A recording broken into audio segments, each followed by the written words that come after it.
You better not be taking me anywhere I don't want to go. Those words, they are difficult to listen to.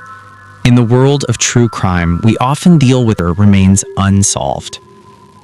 Let's go back to 2010, to northern Alberta, and piece together the tragedy of a woman who just wanted a better life for her son and the mystery of the man who drove her into the darkness. Amber Tuccaro was born on January 3, 1990. By all accounts, she was the spark in the room. Growing up in Fort Chipewyan and later Fort McMurray, she was the girl who could make anyone laugh. She was adopted, raised by Andrew and Vivian Tuccaro, and she grew up surrounded by 4 older brothers. She was tough, but she was deeply loving. In 2010, at just 20 years old, Amber's life had a new purpose: her infant son, Jacob. If you are a parent, you know that feeling, that desperate drive to build a nest for your child. But for Amber, it wasn't easy. Fort McMurray is a boomtown, expensive and harsh. Finding affordable housing was a nightmare. Amber was staying at a place called Unity House, a public assistance residence, just trying to get on her feet. She was stressed, often calling her mom, Vivian, asking to come back home because the transition was just too overwhelming. It was at Unity House that Amber met a new friend, a woman whose name is often left out of the reports, but who played a pivotal role in this timeline. This woman suggested a trip, a quick getaway to Edmonton, the big city further south. Now Vivian, Amber's mother, had a bad feeling about this. You know that mother's intuition? Vivian felt it. She warned Amber. She didn't want her to go. But Amber, perhaps just wanting a break from the stress or looking for new opportunities in the city, downplayed it. "I'll only be gone a couple of days," she said. So, on August 17th, 2010, Amber, her baby Jacob, and this female friend flew south. But they didn't go straight to Edmonton city center. To save money, they booked a cheaper motel in Nisku, a small industrial area right next to the airport. This decision, to stay in Nisku, would be fatal. The date is August 18th, 2010. It's evening, somewhere between 7:30 and 8:30 p.m. Amber decides to leave the motel. We don't know exactly why. Some say she wanted to buy food, others say she was impatient and wanted to hitchhike into Edmonton City to party or meet friends. What we do know is that she made a decision that no mother makes lightly. She left baby Jacob behind in the motel room with her travel companion. She walked out into the cool Alberta evening and stuck out her thumb. She got into a vehicle with an unknown man, and she never came back. When Amber didn't return the next day, her friend called Vivian. Vivian immediately panicked.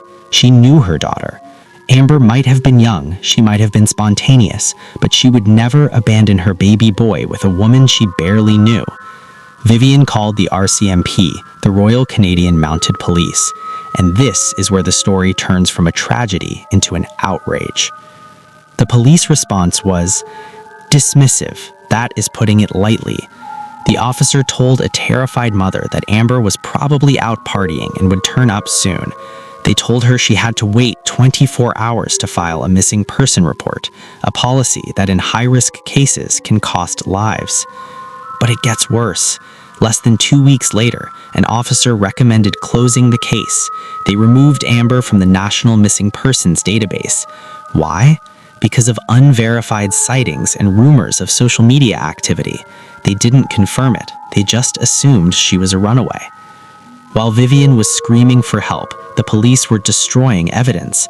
They threw away Amber's belongings left in the motel room, her clothes, her personal items, without testing them for DNA or fingerprints.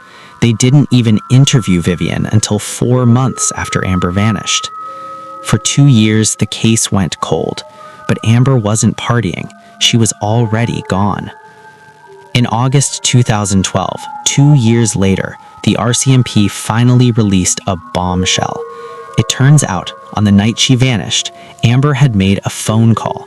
She had called her brother, Paul, who is currently incarcerated at the Edmonton Remand Center. Since calls from prison are recorded, the system captured the audio. Amber wasn't alone in the car. The police released a 1-minute clip of a 17-minute conversation. This audio is the most chilling piece of evidence. In the recording, you hear Amber talking to the driver. He is a male. His voice is distinct, calm, almost country-sounding, unbothered. Investigators believe while this conversation was happening, this man was driving her deeper into the countryside, away from safety.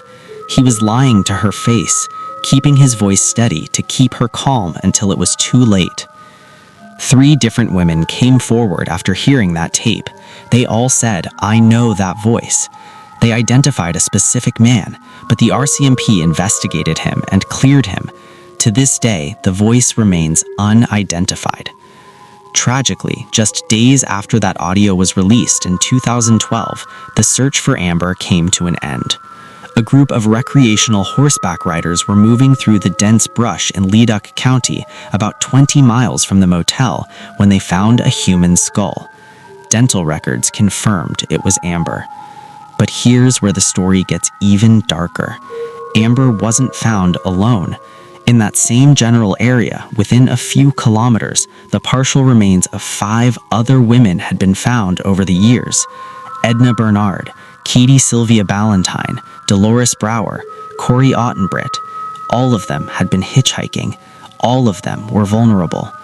This has led many to believe that there is a serial killer operating in the Edmonton area, someone who hunts vulnerable women along the highways, picks them up, and dumps them in the fields of Leduc County. Is Amber's killer the same man? The police haven't officially confirmed a link, but the geography is terrifyingly coincidental. In 2018, a federal review officially found that the RCMP's investigation into Amber's case was deficient. They admitted the officers were untrained, that they failed to follow policy, and that they stereotyped Amber. It was a vindication for Vivian, but it wasn't justice. An apology doesn't bring Amber back. Today, the case is cold, but that voice is still out there. Listen to the recording if you can find it online, because someone knows who that man is. He sounds like a neighbor, a coworker, a regular guy, and that is what makes him so dangerous. Amber Tuccaro was a mother who fought for her life in that car. She left a trail of breadcrumbs, that phone call, hoping someone would follow it. It's up to us to keep her story alive until someone finally recognizes the voice in the nightmare.